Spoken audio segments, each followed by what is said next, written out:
할렐루야. 아멘. 할렐루야. 아멘. 아멘. 오늘 제목이 뭐예요? 시련 가운데 선생. 시련 가운데 산 소망. 할렐루야.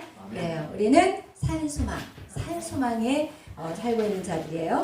오늘 우리는 교회 핍박 가운데 살고 있어요. 요즘 제가 여러분하고 예배를 시작하기 전에 이런 말씀을 나눈다는 것이 조금 어떻게 생각하실지 모르겠지만 우리가 영적인 분별력을 위해서 여러분하고 이런 말씀을 나누는 거예요. 그런데 요즘 그 이재철 목사님이 그 코로나 시대에 하나님께서 대포를 쏘신 것입니다. 막 이렇게 유튜브에 올라왔는데 그거에 대해서 또 반박하는 우리 이정훈 교수님이 이재철 목사님 면죄부 판매를 중단하십시오. 이렇게 지금 저는 그거를 보면서 양쪽에 무슨 말씀을 하는지 다 이해가 됐어요. 근데 제가 이제 안타까운 건 뭐냐, 교회가 하나가 안 되면 안 된다. 우리는 항상 하나님 아버지의 마음을 우리가 가지고 이 세상을 바라봐요. 하나님 보실 때 하나님의 교회가 자녀들이 있는데 그 자녀들이 서로 싸우고 있는 그 상황을 보면 아버지의 마음이 어떻겠냐. 그래서 이것을 보면서 참 너무나도 안타까웠어요. 결국은 두 분 다 틀린 소리는 아니었어요. 그렇지만 우리가 영적인 분별력을 정말 가져야 된다는 거. 그래서 왜 여러분에게 제가 오늘 시작하기 전에 이 얘기를 여러분에게 하기를 원하냐면 우리는 분별력이 있게 이 마지막 때를 준비해야 된다는 거죠. 그러면 이렇게 양쪽에서 싸우고 있으면 사실 우리 다음 세대들은 어떻게 해야 될지 방향을 잃어버립니다. 그럼 진리가 오히려 진리라고 하는 이 교회 안에서 지금 두 갈래 길로 나눠진다면 우리 다음 세대는 지금 어느 선에 맞장구를 쳐야 될지 진짜 알 수 없는 거거든요. 그래서 제가 용기를 내서 여러분에게 우리 모두는 주관적인 견해, 중요한 건 무엇이냐, 주관적인 견해라는 거. 이 얘기도 주관적이고 저 얘기도 주관적이고. 그렇지만 우리가 기억해야 될 것은 아버지의 마음이 어떠냐를 항상 하나님의 마음을 생각해서 우리가 어떤 일들을 얘기할 때 정말 조심스러워야 된다. 그래서 사실 이재철 목사님은 많은 일을 하셨고 그리고 또 많은 분들이 존경하시는 그런 자리에 있어요. 사실 저도 뭐 그분에 대해서는 이렇다 저렇다 말하고 싶진 않아요. 그런데 중요한 건 무엇이냐, 우리가 무슨 말을 발언할 때 정말 조심해야 되겠구나. 왜냐면 그 자리가 높으면 높을수록 더 조심해야 되겠구나, 그런 생각을 해봤어요. 여러분, 그 목사님의 뉘앙스는 그거는 아니겠지만, 그렇지만 우리가 이 코로나라는 이 시대에 살면서 우리가 온라인 예배가 이제는 앞으로 도래할 것이라는 것에 대해서 말씀하시면서 어떤 대면 예배와 온라인 예배에 대한 어떤 이렇게 비교 같은 것들, 그리고 이제는 시대가 온라인 예배로 바뀌어지게 될 것이다라는 어떤 그런 흐름들에 대해서 말씀하고 있지만, 저는 성경에 만약에 그렇게 하나님의 뜻이 그런 계획이었다면 왜 너희가 마지막 때 모이기를 힘쓰라는 말을 왜 하셨을까? 여러분, 왜 우리가 교회에서 마지막 때 정말 왜 로마 통제, 로마의 핍박 속에서 왜 그 많은 사람들이 신앙을 지키기 위해서 사자굴에 들어갔고 온몸이 찢겨가지고 죽고 불에 그냥 타 죽고, 여러분 왜 그런 고난이 왜 있었겠어요?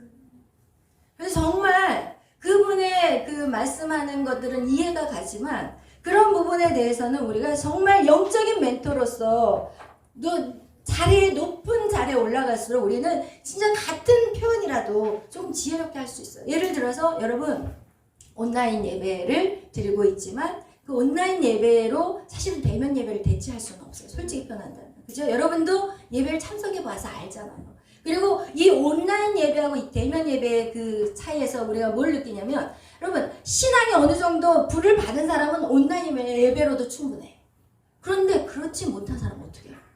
지금 아직까지 내가 믿음 생활 제대로 하고 있는지, 내가 지금 잘 걸어가고 있는지도 모르는데 그냥 온라인 예배만 듣고 자기를 어떻게 점검할 수 있는 것이. 여러분, 또 이것도 여러분하고 나누고 싶어요. 우리가 교회라는 것이 한 개인의 구원을 위해서 살아간다면 얼마든지 온라인 예배를 드릴 수 있어요. 근데 교회라는 것은 공동체를 또 의미하잖아요. 그럼 이 공동체에서 우리가 이런 얘기를 또 하시더라고요. 이정훈 교수님은 이제는 대면 예배를 사수하자. 여기는 앞으로 이제 온라인 예배도 우리가 적응해야 된다. 이제 양쪽의 이 두 분의 이렇게 싸움이에요. 그런데 사실은 거기에서 뭐 교회의 본질이 어쩌고 막 저쩌고 막 얘기를 해요. 교회의 본질, 무슨 본질 다 떠나서 우리는 오직 성경 말씀 가지고 살아가요. 우리 오직 성경 말씀.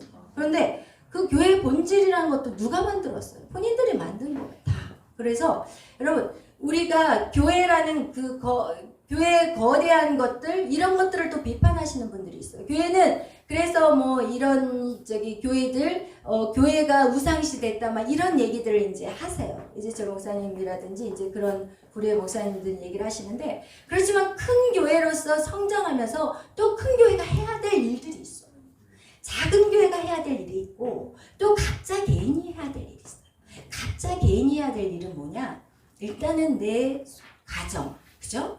내가 속해 있는 가정, 내가 속해 있는 회사, 직장 여기에서 각자가 해야 될 개인의 사명이 있는 거예요. 그리고 공동체 안에서 해야 될 큰 교회들이 해야 될 사명이 있어요. 큰 교회가 해야 될 사명이 뭔지 아세요? 세계 선교. 정말 작은 나라 가가지고 교회가 없는 나라 가서 교회를 지어주고 학교를 지어주고 이거는 큰 교회가 해야 될 사명이에요. 근데 이걸 싸그리 잡아서 그것을 그냥 막 이거 저거 막 나눠서 절대 안 된다는 거죠. 큰 교회도 필요해요. 그렇지만 우리가 이 코로나 시대를 통해서 우리가 깨달아야 될 것은 뭐냐? 그거를 가지고 우리 자신이 내가 회개하면 되는 거지 그거를 교회를 핍박하고 큰 교회는 우상이다 이렇게 말해서도 안 되는 거예요. 어떻게 그렇게 단정 지을 수 있어요? 정말 큰 교회 안에서도 얼마나 주일 멋지게 하는 교회가 있거든요. 근데 그걸 싸그리 잡아가지고 큰 교회는 다 교회 건물이 우상이다. 이런 식으로 말하지 말잖아요.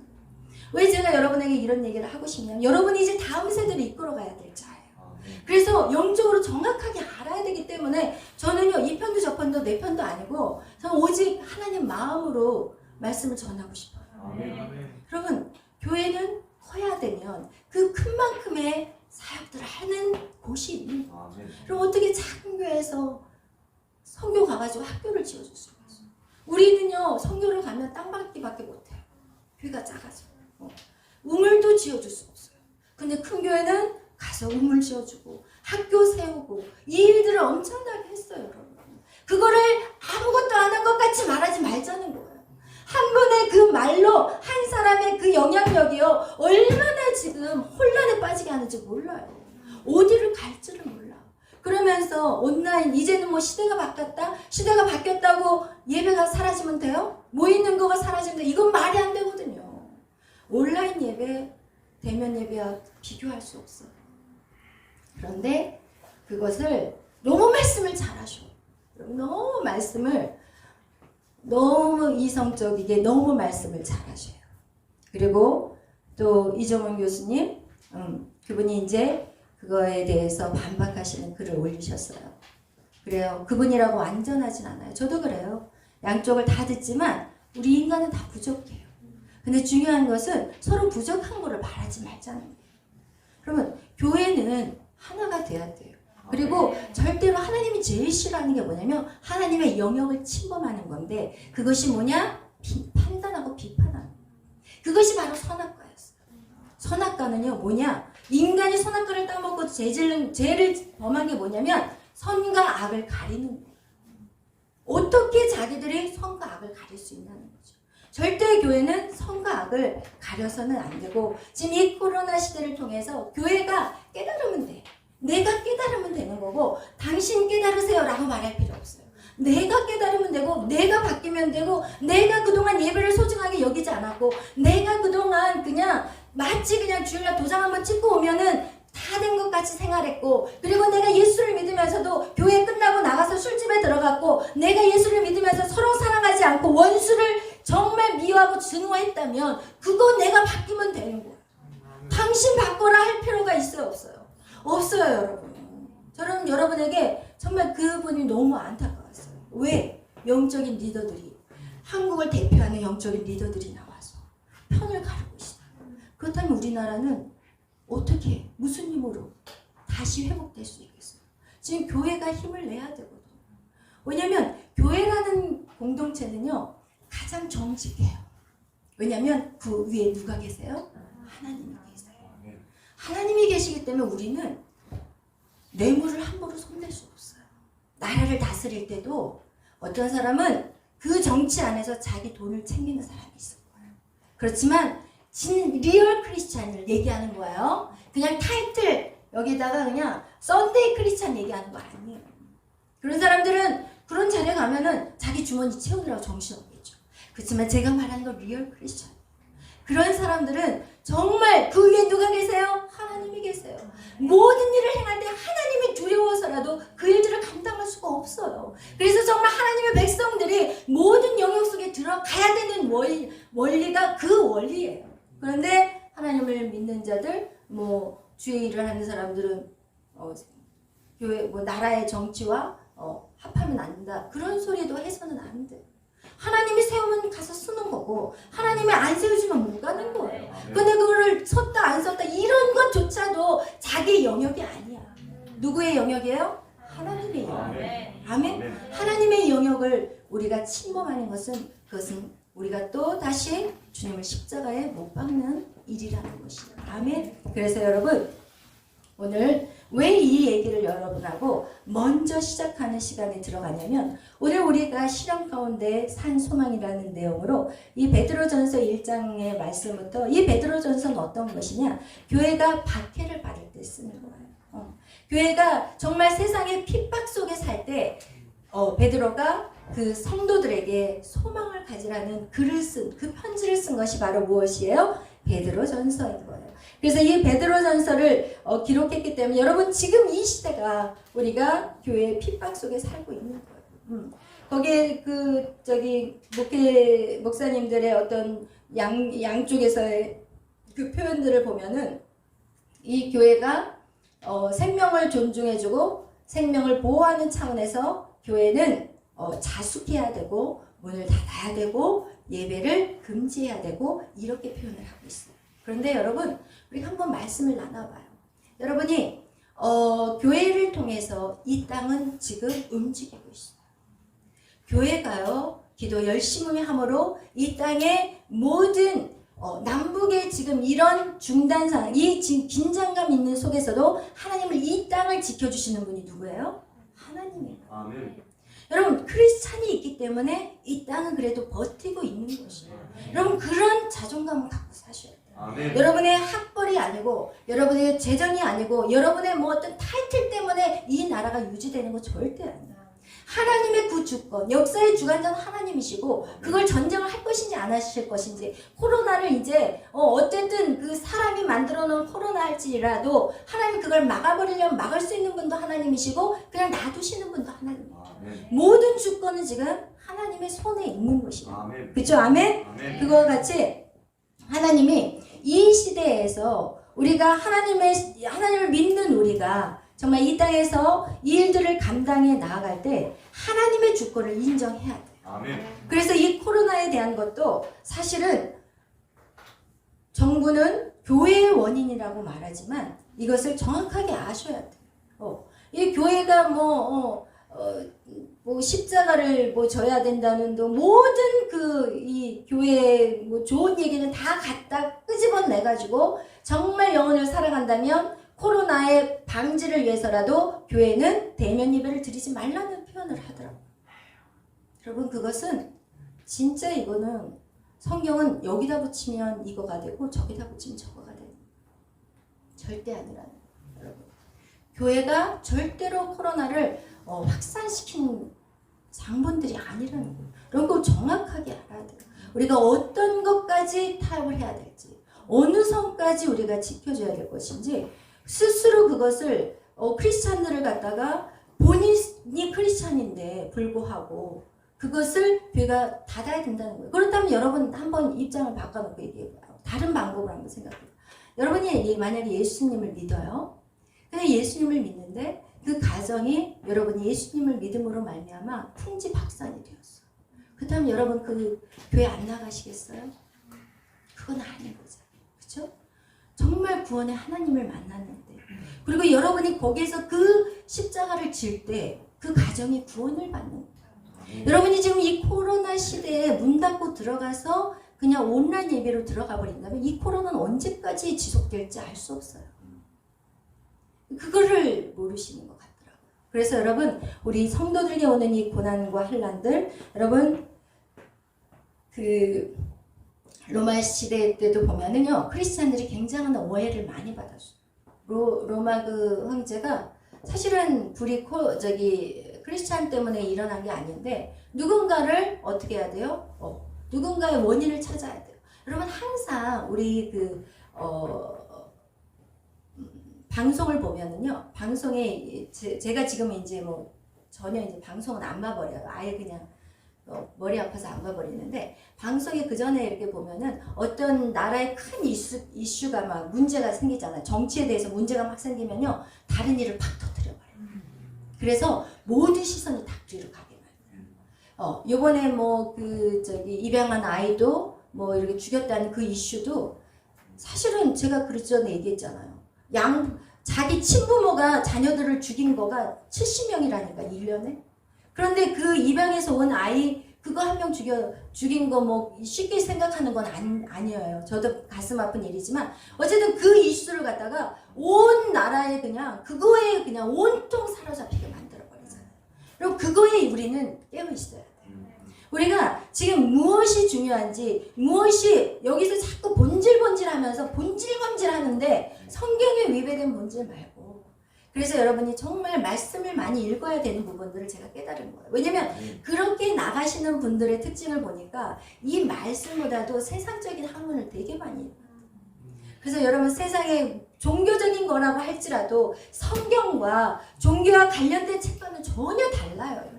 그래서 여러분이 기도하는 것과 이 말씀 보는 거 집중하시기를 축복해요. 왜냐면 인본주의적인 신학적인 것들이 너무 많이 들어와 있어요, 이 세상에.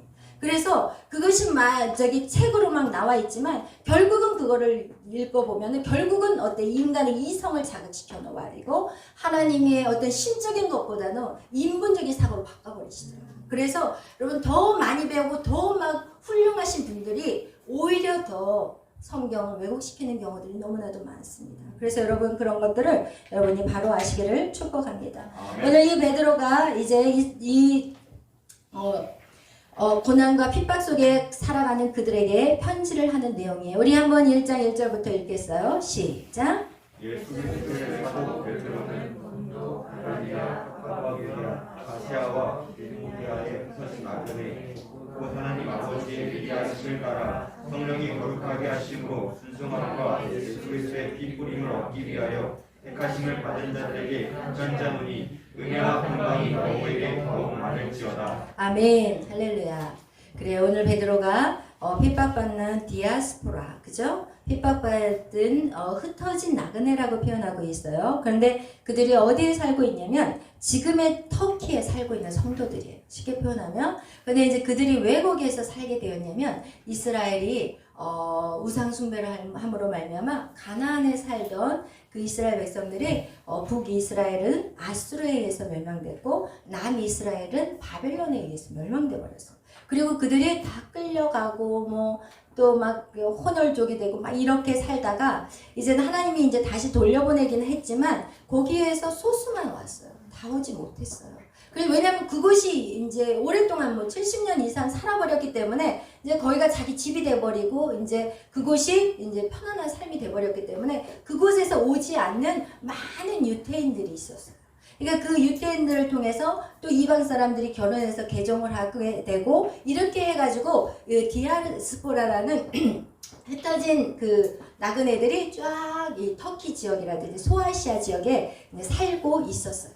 그런데 이 베드로가 그 당시 이제 종교적인 핍박으로 뿔뿔이 이렇게 흩어져 있는 디아스포라들, 그들을 위해서 글을 썼는데 그들이 이제 하나님을 믿음으로 인해서, 예수님을 믿음으로 인해서 그들이 어떻게 되냐? 핍박을 받게 되었어요. 그러자 이제 그들에게 편지를 쓰는데 우리 2절에 뭐라고 얘기하냐면 2절에 보면 여기에서 아버지 그러니까 하나님 아버지, 이건 성부 하나님이에요. 그죠? 성부 하나님의 미리하심과 성령 하나님 거룩하심으로 순종할 때 예수 그리스도 성자 하나님이 핏뿌림을 통해서 이렇게 얻어진 택한 자들이라고 표현하고 있어요.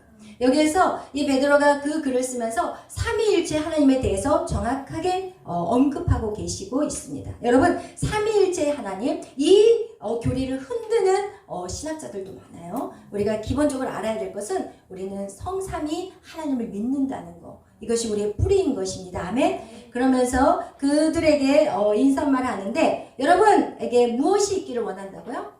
은혜와 평강이에요. 아멘. 그리고 오늘 은혜와 평강이라는 거 우리에게 굉장히 중요한 내용이에요. 여러분, 은혜는 무엇일까요? 은혜. 은혜라는 것은 무엇이에요? 은혜. 은혜는 예수 그리스도의 값없는 십자가의 은혜인 것을 말해요. 여러분, 이 은혜라는 것은 우리가 무엇을 해서가 아니라 그냥 하나님이 주권적으로 우리에게 주신 거예요. 마치 에서가 아니라 누구죠? 이삭의 아들이 있었어요. 그죠? 누구죠? 야곱과 에서예요. 에서와 야곱이었는데 뱃속에서 이미 하나님이 야곱을 선택해 버리셨어요. 그것이 하나님 주권인 거예요. 근데 우리가 하나님 왜 에서를 선택하고 에서는 선택하지 않고 왜 야곱을 선택했어요? 우리는 그거를 말할 수 있어요? 없어요. 그것은 하나님 뭐라고요? 주권이에요. 하나님의 주권이에요. 그것은 하나님에게 속한 거예요. 그러면은 이렇게 질문할 수 있어요. 왜 그건 너무 불공평해요? 라고 말할 수 있어요. 그쵸? 여러분, 그렇지만 성경에 보면은 우리는 모두 죄인이고 우리 모두는 사형수라고 분명히 얘기했어요. 성경에도 우리는 사형수라고 얘기하는 장면이 나와요. 그거 같이 우리는 태어나면서부터 우리는 이미 사형수로 우리는 도장을 찍고 나온 자들이에요. 근데 그 사형수 중에서 하나님이 주권으로 선택하든지 안 하든지 그건 우리에게는 권한이 있어요? 없어요. 살려주신 것만 해도 감사합니다. 아멘. 하나님 왜 쟤는 살려주고 얘는 안 살려줬어요? 그런 말 할 자격이 없어요, 여러분. 할렐루야. 그렇기 때문에 우리는 하나님 안에 그런 도전을 하는 것은 바로 죄라는 것이에요. 아멘. 그와 같이 은혜라는 것은 진짜 우리에게는 아무것도 우리가 무엇을 해서가 아니에요. 무엇을 해서가 우리에게 하나님 은혜를 주신 게 절대 아니라는 거예요. 우리 로마서 5장 8절 우리 다 같이 읽어보겠어요. 베드로전서는 딱 펼쳐놓고 우리 로마서 5장 8절 말씀 보겠습니다.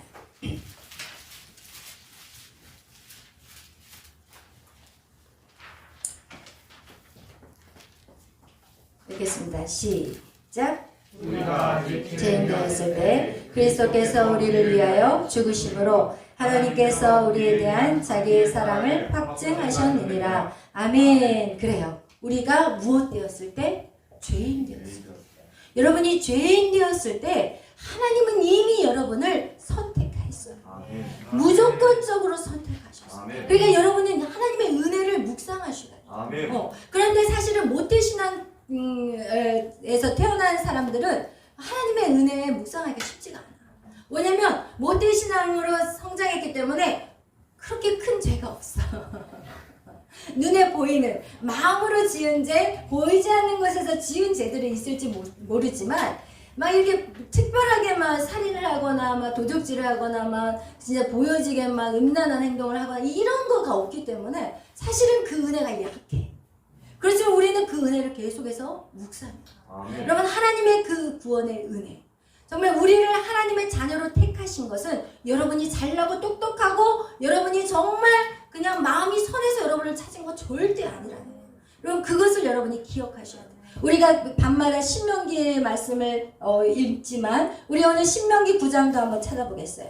우리가 신명기 9장 한번 다 찾아보겠어요. 모세가 이스라엘 백성들에게 다음 세대들에게 가나안 땅을 주신 것은 그들의 공의가 절대로 아니라고 말씀하고 있어요. 우리 신명기 9장 3절에서 6절 말씀, 우리 다 같이 말씀을 잘 생각하면서 3절에서 6절 말씀 읽겠습니다. 시작.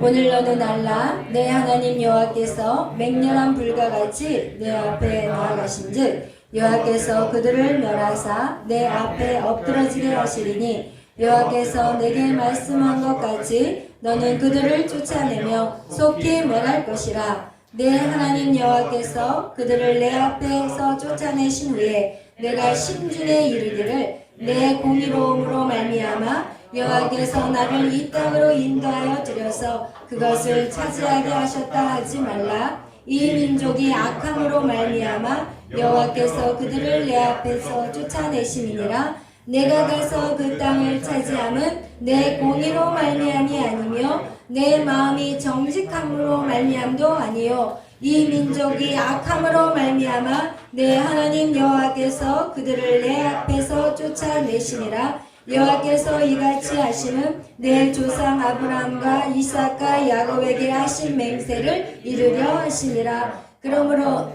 아멘. 그래요. 그러면서 그 다음 절에도 내 공의로 말미암이 아니라라고 또 말씀하고 있어요. 이거와 같이 지금 몇 번을 반복하냐면요, 3번을 반복해요. 여러분 계속해서 이게 무엇이냐면 여러분의 공의로, 너의 공의로 이 자리에 앉아 있는 게 아니라, 여러분의 공의로 여러분이 정직해서 이 자리에 앉아 있는 게 아니라, 이것을 우리는 계속 묵상해요. 아멘. 여러분에게 이런 자리에 앉게 하시고 저에게 이 설교의 자리에 서게 하신 것이 저의 공의요, 저의 의로움, 저의 절대로 이 자리에 세우신 게 아니고 여러분의 공의 때문에 악기를 다루게 하시는 게 아니라는 것이죠. 이것은 하나님의 주권적인 은혜라는 것이죠. 아멘. 그래서 우리는 그 앞에 겸손할 수밖에 없어요. 아멘. 아멘. 겸손할 수밖에 없고, 하나님이 그 땅에 이스라엘 백성을 세우신 것은 그 땅의 백성이 너무 악하기 때문이라는 것이에요. 그리고 우리가 그 땅에 있으면서 살 때 우리가 정말 악하다면 하나님이 그 땅에서 쫓겨내버릴 수 있다는 것이에요. 그것이 바로 언제예요? 아수르와 바벨론에 의해서 이스라엘 백성이 그 땅에서 쫓겨나버렸어요. 여러분 기억하셔야 돼요. 우리는 하나님 앞에 선한 것이 아무것도 없어요. 아멘. 우리는 하나님 앞에 선한 것이 아무것도 없기 때문에 그 누구도 뭐라고 말할 수 없어요. 내 옆에 있는 사람한테도 당신 왜 이렇게 살아요? 말할 자격 없어요. 그냥 우리는 기다려줘야 돼요. 왜? 하나님이 나를 기다리셨잖아요. 그래서 우리도 기다려주더라고요. 왜 이렇게 살아? 이것밖에 안 돼? 그럼 말할 자격이 없어요. 아멘. 우리는 아무런 공의가 없어요. 우리의 마음이 하나도 정직하지 않아요. 그래서 그렇지만 우리 하나님의 자녀인 우리는 노력하잖아요. 그쵸? 정직하게 하려고. 우리는 거룩성을 회복시키기 위해서 노력하는 것이지, 그렇다고 해서 우리가 완전한 거룩함을 이 땅에서 이루어질 수는 없어요.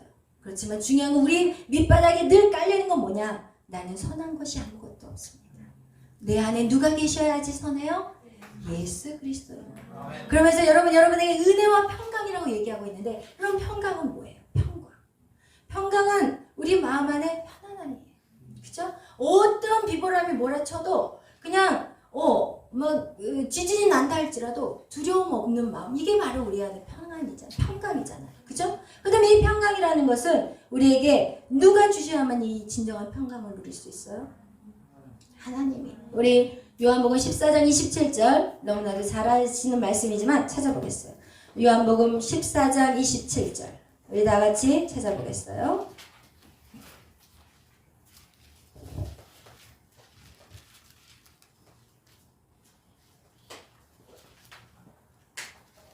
읽겠습니다. 시작.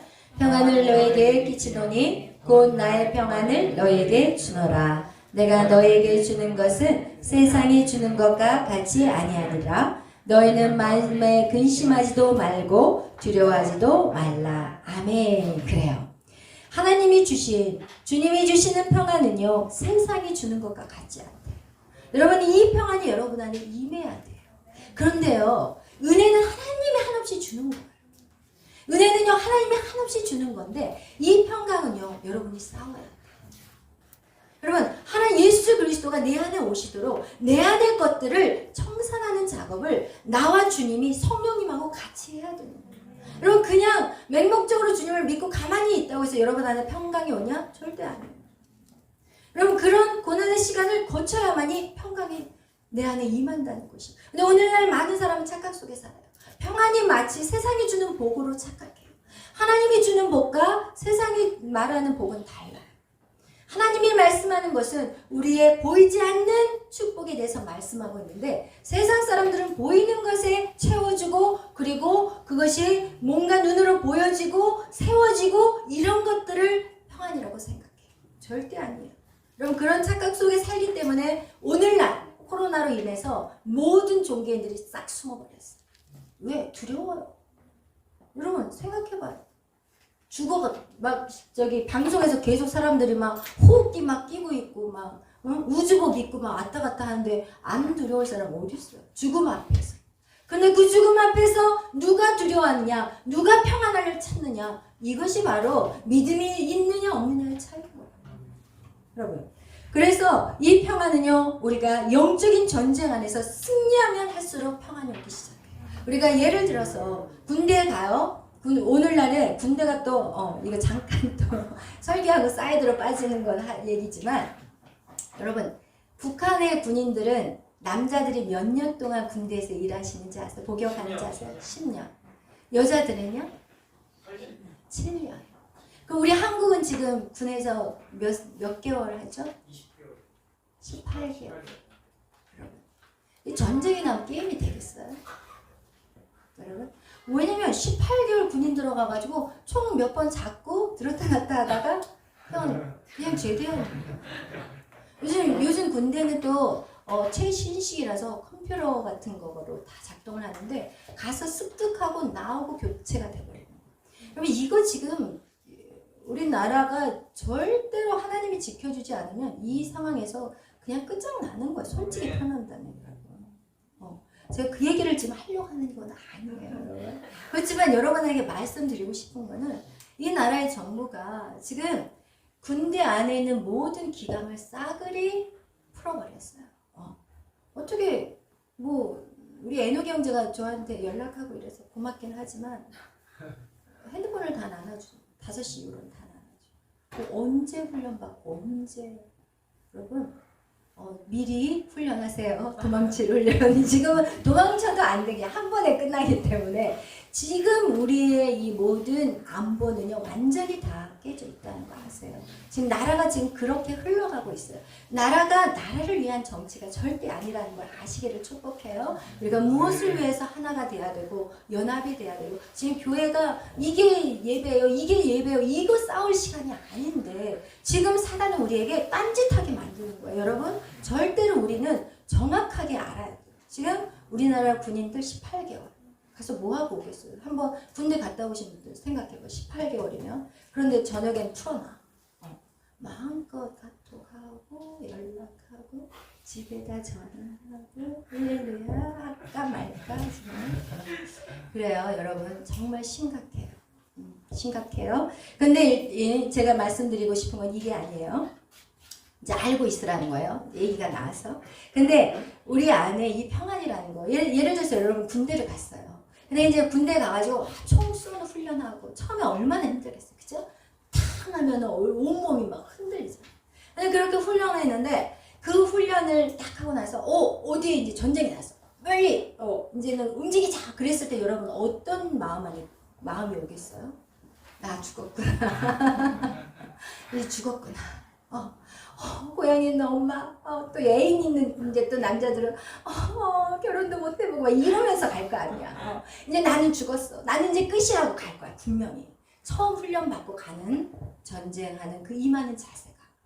그런데 이제 가서 죽을 고생 살 고생하고 돌아왔어요. 그러면서 두 번째 전쟁을 나갈 때 여러분 첫 번째 나갈 때하고 두 번째 나갈 때하고의 마음의 차이가 달라졌을까요? 똑같을까요? 달라져요. 여러분이 싸우면 싸울수록 여러분 안에 평안이 찾아가요.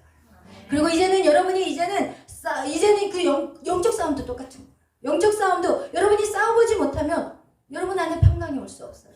여러분, 제가 그래서 여러분에게 신앙생활 할 때 여러분이 정말 하나님의 길이다, 이것이 정말 맞는 길이다 생각하면 여러분 두려울 거 없이 돌진하라는 거예요. 아멘. 근데 우리는 자꾸 어떻게 우리 주위 사람들이 우리 신앙생활 하는 걸 돕는 역할을 하는 것보다 방해 역할을 많이 해요. 그것이 가장 큰 방해가 누군지 아세요? 솔직히 말한다면 믿음 없는 부모님들이에요. 나름 믿음 생활을 한다고 얘기하지만 여러분이 지금 부모와 똑같은 믿음으로 사시려면 부모님의 말씀에 순종하세요. 저는 그렇게 말씀드릴 거예요. 여러분이 정말 똑같은 부모의 삶의 수준으로 살고 싶으면 순종하세요. 그대로 살 수 있어요. 딱 거기 선까지 살게요. 오케이. 왜냐면 모든 것은 자유의지예요. 그래서 제가 여러분을 어떻게 질질 끌고 갈 수 없어요. 저는 언제든지 자유롭게 키워요.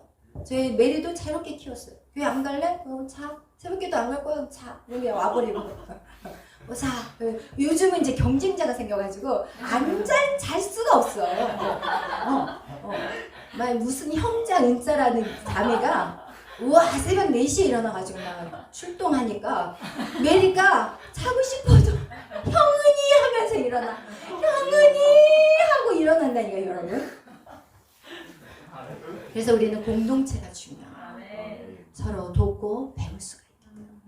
근데 여러분에게 부탁드리고 싶어요. 여러분의 정말 그 어떤 것도 오늘 이 시련 베드로전서에 나오는 이 시련들 그들이 온몸이 찢기고 그들이 정말 그런 핍박 가운데 죽음을 무서워하지 않고 여기 불같은 시험 속에서도 그들이 일어난 것은 그것은 결국은 여기 성경에 나온 말씀같이 정말 하나님에 대한 사랑 때문에 일어나고 그러니까 하나님의 사랑이 여러분 안에 채워질 때까지만 열심히 하자는 거예요. 제가 여러분에게 말씀드리는 것은 그 하나님의 사랑을 아직 체험하지 않았는데 아직도 뜨뜻미지근하고 있으면 그것은 제가 너무 안타까운 거예요. 왜냐하면 하나님의 사랑만 채워지기 시작하면 여러분 그냥 놔둬도 그냥 나르기 시작해요. 성령으로. 아멘? 아멘. 우리가 올 1월 달에 우리가 교회 말씀이 성령으로 일어나는 교회잖아요. 그 때문에 성령이 내 안에 역사해야 돼요. 예수 그리스도가 내 안에 들어와야 돼요. 그럼 예수 그리스도가 내 안에 들어오기까지 우리는 어떻게 해야 돼요? 정성을 다해야 돼요. 아멘. 힘써야 돼요. 아멘. 그럼 예수 그리스도만 여러분 안에 확 들어가면 저 그때는 알아서 하라고 놔둬요. 그냥 놔둬. 왜냐면 본인이 깨닫고 이제는 할 수밖에 없어. 주님과 직접 교통하기 때문에 주님이 이제는 하자 그런데 본인이 안 하면 본인이 당하는 거는 이제 알아서 당하는 거기 때문에 이제 각자 개인으로 나가는 거예요. 그런데 오늘 여러분 이 베드로가 이들에게 얘기하는 것은 은혜와 평강이 너에게 있을 거를 얘기하고 있어요. 여러분 우리에게 은혜와 평강이 우리 안에 충만하기를 축복합니다. 아멘. 그러면서 이 베드로가 얘기하는 것이 그 다음에 무엇이냐? 하나님을 찬송하라고 얘기하고 있어요. 여러분 우리가 하나님을 찬송하기 위해서 우리는 만들어졌어요. 이 땅에 우리가 하나님을 찬송하는 자로 지음을 받았다는 것이에요. 그런데 놀라운 것은 무엇이냐? 어떤 사람이 이 하나님을 찬송하는 거기에만 집중해가지고 그럼 우리는 뭐예요? 하나님만 찬송하는 그냥 딸랑딸랑이에요. 막 이렇게 생각해. 절대 아니라는 거예요.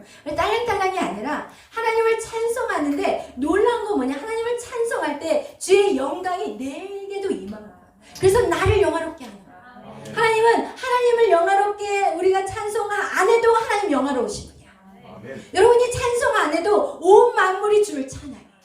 하나님은 여러분의 찬송에 목말리지 않아. 솔직히 표현한다면 하나님 본 자체가 영광이기 때문에. 그런데 우리에게 왜 찬송하라고 하냐면 우리가 하나님을 찬송할 때 우리의 영이 하나님을 찬송할 때 하나님을 닮아가는 거고 하나님의 영으로 채워지게 되고 그럼 우리가 영화롭게 되는 거예요. 그래서 하나님의 자녀들에게 찬송하라고 말씀합니다. 아멘. 여러분이 목소리가 아름다워서 여러분을 찬송하라고 하는 게 아니고 여러분이 정말 음악적인 소질이 있어서 여러분에게 찬송하라고 하는 게 아니에요. 하나님은 그냥 여러분이 하나님을 찬송하면서 하나님의 형상이 회복되기를 원합니다. 결국 우리의 신앙생활은 무엇이냐? 예수 그리스도가 내 안에 들어오셔가지고 내가 하나님의 형상으로 에덴의 동산에서 하나님 태초에 나를 창조하신 그 모습으로 여러분을 회복시키기를 원하시는 게 그게 하나님의 목적이요 계획입니다.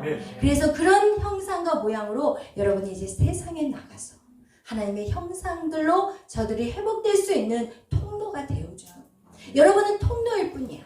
그러니까 여러분이 하려고 애를 쓰면 여러분은 좌절하고 넘어져. 내가 가서 전도해봤는데요. 진짜 너무 힘들고요. 막 맨날 싸우다가 끝나. 그러려면 전도하지 마세요. 왜 싸워? 전도하다가 왜 싸워? 여러분이 통로여야 돼. 통로가 깨끗하면 통로 안에서 깨끗한 것이 흘러가요. 그런데 이 통로가 더러우면 이 통로 때문에 내 안에 있는 분노를 가지고 싸우고 있어요. 제가요 애국운동을 하는 걸 보면서 뭘 느꼈냐면은 태극기 부대 저는 태극기 부대도 촛불 부대도 아니에요. 솔직히 표현한다. 하나님 부대예요. 태극기 부대를 가보면 그 안에 분노들이 많아가지고 입에 담지 못한 욕들을 해요. 근데 가만히 그 사람의 속을 들여다보면 그 사람의 분노가 섞여서 나와. 그러니까 자기의 그 안에 있는 살아오면서 사람들에게 짓밟히고 사람들한테 막 이 말 저 말 듣고 막 고통 안에 상처들, 그 더러운 상처들 그 안에 가득 차 있기 때문에 쑤시면 뭐가 나오냐? 자기는 막 태극기 부대에 의롭다고 하지만 거기서 그냥 욕을 바가지로 하죠. 결국은 자기 상처가 와서 풀고 앉아있는 거예요. 그건 절대 나라 운동이 아니에요. 오히려 그래서 정말 거룩하게 나가는 사람들을 먹칠해버려요. 정말 거룩하게 나가요. 우리의 승리는요 거룩이에요. 아멘. 우리는요 거룩으로 이겨야 돼요. 아멘. 우리는 그 어떤 우리의 모습이 아닌 거예요. 내 안에 예수 그리스도의 거룩인 거예요. 아멘. 여러분 우리는 공의롭지 않아요. 우리는 마음이 정의롭지 않아요. 우리는 언제든지 죄를 질 수 있어요. 그런데 내 안에 누가 있으면 있을수록 예수 그리스도가 강력하게 있으면 있을수록 우리는 그분의 모습이 우리를 통해서 아들의 형상이 우리를 통해서 나타나는 거예요. 아멘. 아멘. 아멘. 여러분 그래서 우리 안에 정말 산 소망이라는 것은 살아있는 소망이에요. 산 소망이라는 것은 계속해서 살아있기 때문에 움직이는 소망이에요. 산 소망은요 계속해서 자라야 돼요. 여러분의 모습을 한번 봐봐요. 여러분이 믿음 생활을 처음 할 때 그냥 어느 단계에서 멈춰버리는 사람은 모르겠지만 여러분이 계속 매일 밤 예배하면서 기도하면서 나가보니까 여러분의 소망이 커졌어요? 작아졌어요? 계속 커지잖아요. 소망은 커져야 돼요. 소망은 계속해서 자라야 돼요. 그래서 옆에서 보면은 아니 저게 무슨 가능한 일이야 저게? 저 꿈이 말이 돼? 말이 되냐고? 그렇지만 말이 돼요. 왜? 내가 하는 게 아니라 하나님이 하시는 거예요. 여러분의 그 산 소망은 누가 주신 거예요? 하나님이 주신 거예요. 그죠? 우리 유일이 형제가 뽑은 말씀. 그죠? 소망은 누가 주셨어요? 하나님이 심어주신 거예요. 거기 말씀에 나와 있잖아요. 그죠? 여러분께 아니에요. 여러분이 주님의 영에 붙잡혀 있으면 붙잡힐 수만큼 그 성령 안에 이 줄이 연결되면 연결된 만큼 여러분에게는 엄청난 사람들이 웃으며 비웃을 소망들이 생길 수밖에 없는 거죠. 그래서 꿈과 비전 그것은 주님 안에서 키워져야지 밖에서 키워지는 소망들은 여기 와서 다시 또 해야 되기 때문에 여러분 시간이 걸려. 그러니까 되도록이면 빨리 주님 안에서 소망을 찾아요. 아멘. 그래서 이 산소망은 계속해서 성장해야 되고 이 산소망 우리에게는 산소망이 있어요. 그러면서 우리가 이 문제에 빠져 낙심하고 좌절하고 그것에 뛰어넘는 우리에게는 활력소가 있는데 그것이 무엇이냐? 바로 예수 그리스도의 부활이라고 말씀하고 있어요. 우리 1장 3절에 보면은 예수 그리스도에 대해서 부활에 대해서 말씀하고 있어요. 여러분 부활은 무엇이에요? 죽은 자가 살아나는 게 부활이에요. 여러분 우리가 어떠한 압박과 어떠한 우리 목숨이 주를 위해서 죽을지라도 우리는 어떻게 돼요? 다시 살아나는 부활의 소망이 있는 것이에요. 만약에 우리에게 이 부활의 소망이 없다면 우리는 예수 믿을 필요 없어요. 여기 앉아있을 필요 없어요. 우리에게 이 부활의 소망은 강력한 거예요. 그러니까 그 젊은 사람들이 목숨을 걸고 어떻게 해요? 그 이라크 같은 데 복음을 전하러 가잖아요. 왜 그들이 가겠어요? 그리고 가서 죽어요. 왜 죽겠어요? 부활의 소망이 있기 때문에 그래요. 우리는요 그들이 이 가운데 핍박을 당하면 베드로가 얘기하는 게 그거예요. 너희들에게는 저기 부활의 소망이 있어. 그러니까 핍박 속에서도 절대로 타협하지 마. 우리에게는 부활의 소망이 있는 거예요. 몸은 죽어도 영혼은 죽일 수가 없는 거예요. 그죠? 아멘. 아멘. 그렇기 때문에 여러분 우리가 절망 가운데 핍박 가운데 우리에게 활력소가 무엇이냐? 우리는 부활이라는 신앙이 있어요. 아멘. 그리고 또 우리는 믿을 만한 분이 계세요. 그분이 누구예요? 하나님이세요. 하나님이 여러분을 도우세요. 하나님 여러분의 산성이요 요새라는 거예요. 아멘. 여러분을 지키시고 보호하시는 그 하나님이 여러분에게 든든한 백이라는 것이에요. 근데 우리가 무엇을 두려워해요? 우리 코로나? 그거 진짜 웃기는 일. 여러분 이 마스크의 역사를 보니까요. 옛날 노예들에게 마스크를 씌워놨더라고요. 마스크의 역사를 보니까 노예들에게 마스크를 씌워놨어요. 그럼 이거 뭐예요? 지금 우리 노예로 얘네들이 우리를 지금 서서히 만들어가고 있어요. 그러잖아요. 금방 얘기하면 얼른 마스크 써버려야 되고 막 서로 그냥 어떻게 신고 들어가고 이 악한 행위들 지금 하고 있어요. 그렇지만 뭐 그들이 지금 우리가 이렇게 한다 할지라도 우리는 뭐 쓰고는 있지만 절대로 우리가 기억해야 될 것은 마스크 가지고 코로나를 절대로 이길 수 없다는 거예요. 아멘.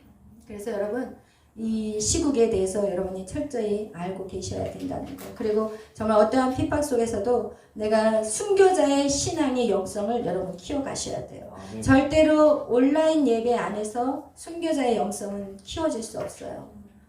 여러분 그런 것들을 기억하셔서 여러분이 정말 나라가 다시금 예배 안에 회복될 수 있도록 기도하시기를 바랍니다. 만약에 다시 예배가 정상화된다면 아마 예배 가운데 나오는 사람들도 있겠지만 여전히 그 안에서 머물러서 나오지 않은 사람들도 많을 거예요. 그렇지만 그거는 이제 그거 역시도 하나님의 어떤 믿음의 어떤 그런 것들 각각 개인의 어떤 문제이기 때문에 우리가 뭐라고 말할 수는 없지만 그렇지만 우리는 영혼을 살려야 될 자리에 있기 때문에 여러분이 할 수만 있다면 예배할 수 있는 권면을 할 수 있는 자들이 되기를 축복해요. 그리고 하나님을 믿는 자녀로서 오늘은 뭐 교회 다녀? 그러면 너 아직도 교회 다니냐? 이런 소리 하고 있어요. 아직도 교회 다니냐? 이러고 있어. 이게 무슨 소리예요? 이게 말 같은 소리예요. 이게. 근데 그것을 당연히 생각하고 부끄러워하고 크리스찬인 걸 감추려고 하고 절대 우리 그러지 말자고요. 아멘. 그래서 우리에게는 첫째는 부활의 신앙이 있고 우리에게는 하나님이 우리를 보호하신다는 것. 여러분 그것을 기억하시길 바랍니다. 우리가 불같은 시험을 받는데 우리 한번 6절 5절 6절 7절까지 읽겠습니다. 시작.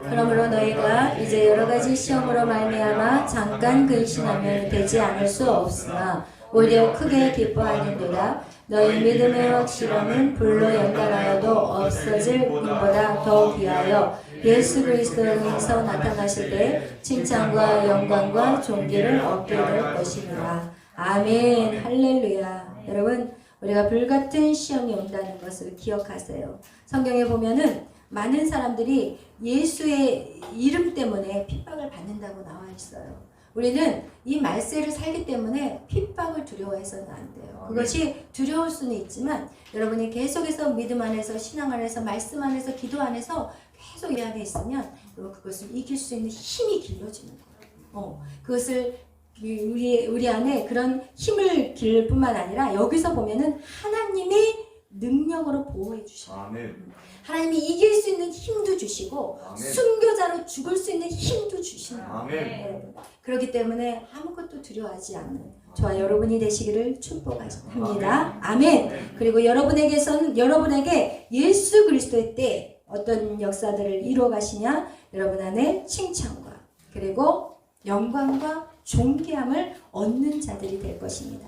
세상의 사람들은 보이는 것에 집중하지만 우리는 보이지 않는 영원한 세계를 살고 있기 때문에 우리 이 시험은 여러분 정말 우리가 능히 우리가 믿음 안에서 승리할 줄 믿습니다. 아멘. 이 승리의 비결은 우리가 계속해서 기뻐하라고 성경은 말씀하고 있어요. 이스라엘 백성들이 전쟁에 나갈 때 맨 앞에 전해지는 말에 의하면 광대들을 맨 앞에 세운대요.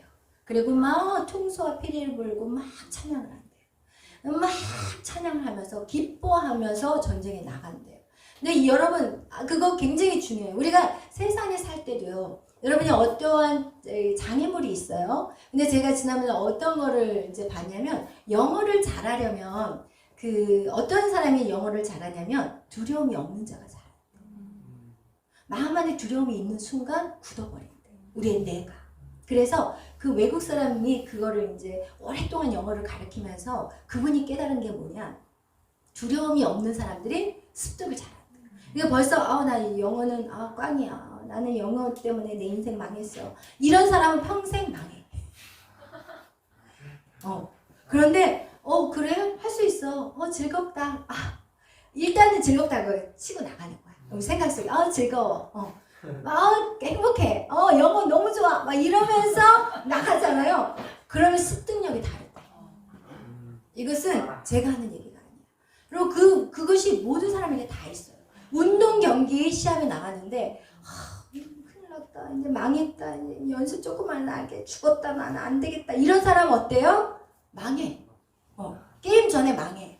근데 연습하기 전에 조그맣게 연습을 비록 못했어. 즐거워. 내가 제일 좋아하는 게 축구야.